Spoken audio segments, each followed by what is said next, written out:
दोस्तों, क्या आपको पता है कि क्लाउड ब्लस्टर एक ऐसा आविष्कार है जिसकी मदद से आप कहीं भी बारिश करा सकते हैं, वो भी बिना मौसम के। दोस्तों, आखिर कुत्ते इंसानों के प्रति इतना वफादार क्यों होते हैं? और आखिर कौन सा ऐसा जानवर है जो भूख लगने के कारण शेर का भी शिकार करके उसे मारकर खा जाता है? और आखिर क्यों इस गधे की कीमत एक लग्जरी कार से भी ज़्यादा है? जी हाँ दोस्तों, इस वीडियो में आप लोग जानने वाले हैं कुछ ऐसे ही अमेजिंग फैक्ट्स के बारे में, तो बने रहें इस वीडियो के एंड तक। दोस्तों, ये अजीब सा जानवर जो आप अपनी स्क्रीन पर देख रहे हैं, इसका नाम तस्मानिया टाइगर है और ये फ़ोटो 1933 में एक फ़ोटोग्राफ़र द्वारा ली गई थी। जी हाँ, ये जो जानवर देख रहे हैं आप, वो बहुत ही यूनिक होते थे। पर दोस्तों, 1950 तक इस पूरे तस्मानिया टाइगर की प्रजाति पूरी तरह विलुप्त हो गई। दोस्तों, क्या आप क्लाउड ब्लस्टर के बारे में जानते हैं? नहीं ना? तो चलिए हम आपको बताते हैं। दोस्तों, क्लाउड ब्लस्टर एक ऐसा आविष्कार है जिसकी मदद से आप कहीं भी, कभी भी, किसी भी जगह बारिश करा सकते हैं। दोस्तों, इसकी शुरुआत सन 1951 में हुई जब ऑस्ट्रेलिया के विलियम रिच ने अपने एक आविष्कार दुनिया के सामने रखा। उनके इस आविष्कार से सबसे ज़्यादा फायदा किसानों को होने वाला था, क्योंकि अक्सर अच्छे बारिश के अभाव में फसल खराब हो जाती है। उन्होंने एक ऐसी ही मशीन तैयार की जिसके जरिए वो जब चाहे, जहाँ चाहे, वहाँ बारिश करा सकते थे। इसके लिए उन्होंने एक अलग तरह का एनर्जी की खोज की जिसे उन्होंने ऑर्गन एनर्जी का नाम दिया था, और इसी ऑर्गन एनर्जी को मैनिपुलेट करके वो अपने मन चाहे समय और जगह पर बारिश करा सकते थे। 5 साल 1953 किए जब सूखे के कारण कुछ किसान को फसलें बर्बाद हो गई थी। उसी समय 2 किसान विलियम रिच के पास पहुंचे और उन्होंने कहा, अगर आप हमारे इस मुश्किल समय में अपने यंत्र से बारिश करा देंगे तो हमारी फसल बच जाएगी।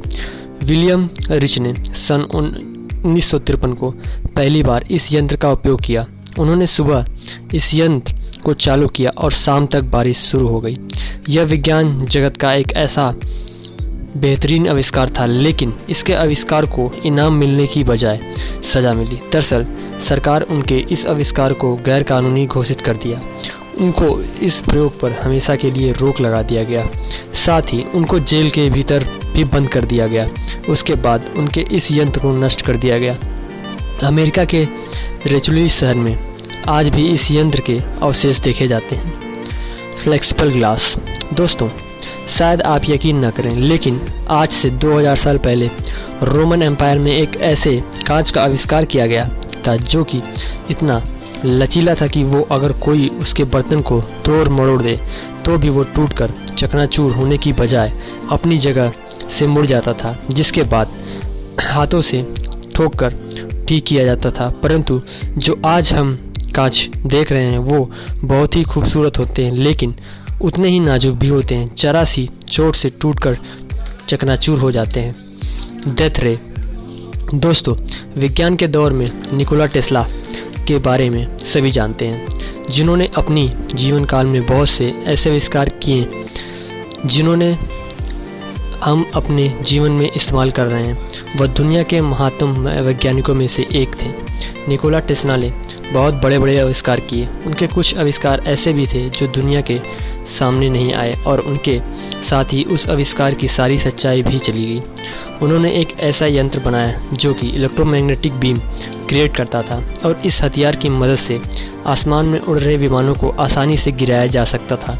यह बहुत ही खतरनाक हथियार था जो अगर किसी देश के पास हो तो उसे युद्ध में हरा पाना बड़ा ही मुश्किल हो जाता था, क्योंकि वह देश की वायुसेना को नष्ट करने की क्षमता रखता था। लेकिन टेस्ला अपने इस आविष्कार को कभी पूरा नहीं कर पाए, क्योंकि उस समय उनके पास पैसों की कमी थी और उन्हें कोई ऐसा व्यक्ति नहीं मिला जो उनके आविष्कार पर पैसा लगा सके। उनकी थ्योरी हमेशा के लिए थ्योरी ही रह गई। दोस्तों, ये जो आप डंकी अपने स्क्रीन पर देख रहे हैं, ये कोई मामूली डंकी नहीं है। इसका नाम दीपू है और ये हरियाणा के एक छोटे से गांव में रहता है। इस डंकी की कीमत इतनी है कि आप इसकी कीमत में एक लग्जरी कार आराम से खरीद सकते हैं। जी हाँ, इस डंकी की कीमत 10 लाख रुपए है। यही कारण है कि इसे सिर्फ भारत में ही नहीं, पूरे एशिया में भी डंकियों का सुल्तान कहा जाता है। दोस्तों, आपने जंगल के राजा शेर को देखा होगा कि वो अकेले ही अलग अलग जानवरों को भूख लगने पर मार कर खा जाता है, पर आप क्या जानते हैं उसी जंगल में एक ऐसा जानवर भी है जो भूख लगने के कारण शेर को भी मार के खा जाता है। जी हाँ दोस्तों, हम बात कर रहे हैं हाइना मतलब लकड़बग्घा के बारे में। ये एक ऐसा जानवर होता है जो कि जब इसे भूख लगता है तो ये शेर का भी शिकार करके उसे खा जाता है। दोस्तों, आप लोगों ने देखा होगा कि कुत्ते अपने मालिक के बहुत वफादार होते हैं। दोस्तों, ऐसा इसलिए होता है क्योंकि कुत्तों में भी वो सारे हार्मोन पाए जाते हैं जो मनुष्य के अंदर पाए जाते हैं, और कुत्तों को भी सारे उन्हीं रासायनिक परिवर्तनों से गुजरना होता है जिससे मनुष्य गुजरते हैं। दोस्तों, जो मनुष्य में दूसरों के प्रति स्नेह और प्यार होता है वो एक हार्मोन के कारण होता है, और उस हार्मोन का नाम है हार्मोन ऑक्सीटोसिन, जो कुत्तों में भी पाया जाता है। इसी कारण कुत्ते इतने वफादार और समझदार होते हैं। फ्रेंड्स, अगर ये वीडियो आपको अच्छी लगी हो तो मेरे चैनल को सब्सक्राइब करना ना भूलें।